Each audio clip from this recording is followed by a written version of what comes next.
Assalamualaikum warahmatullahi wabarakatuh. Ari wargi sadayana dina kasempatan ieu bade ngabahas masalah idgham. Dina video awal atos qaidah idharnya ayeuna bade ngabahas masalah idgham. Idgham ari idgham ceuk lugot nyaeta idkhalu syai'in fi syai'in. Hartosna ngasupkeun hiji perkara kana perkara sajen. Wihan deui ari idgham ceuk lugot nyaeta idkhalu syai'in fi syai'in. Hartosna ngasupkeun hiji perkara kana perkara sajen. Anapun idgham ceuk istilah nyaeta iltiqa'u harfin sakinin bimutaharrikin haitsu yasirani harfan musaddadan yartafi'u linnasi indahu irtifa'atan wahidah.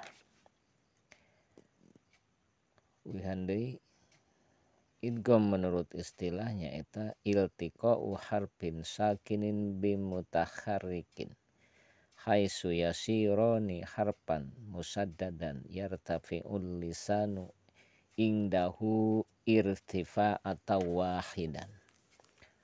Hartosna patepungna huruf anu paeh jeung huruf anu hirup sehingga ngajadi huruf anu ditasdidan sarta narima kana luhur letah dina nalika ngucapkeun huruf anu ditasdidan kalayan sakaligus.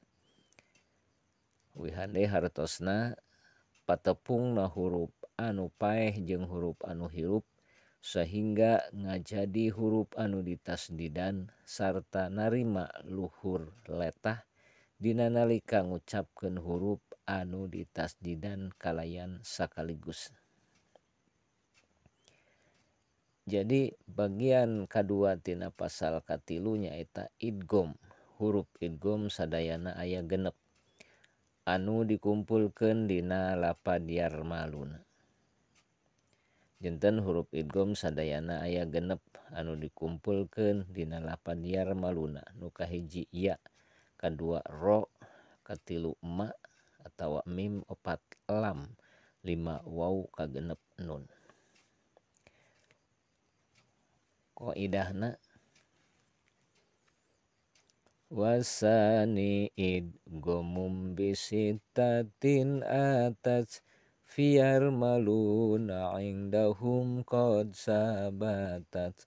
Kaduana kudu idgham kana genep dina lapad yarmaluna anu tetep. Wihan deui qaidah idgham. Wasani idghamum bisittatin atas biar maluna indahum qad sabatat. Kaduana kudu idgham kana genep dina lapad yarmaluna anu tetep. Wasani idghamum bisittatin atas fiyar maluna indahum qad sabatas. Kaduana kudu idgham kana genep dina lapad yarmaluna anu tetep. Wihan deui supaya apal.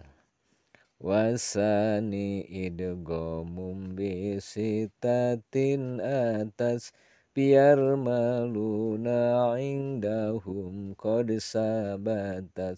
Kaduana kudu idgham kana genep dina lapad yarmaluna anu tetep.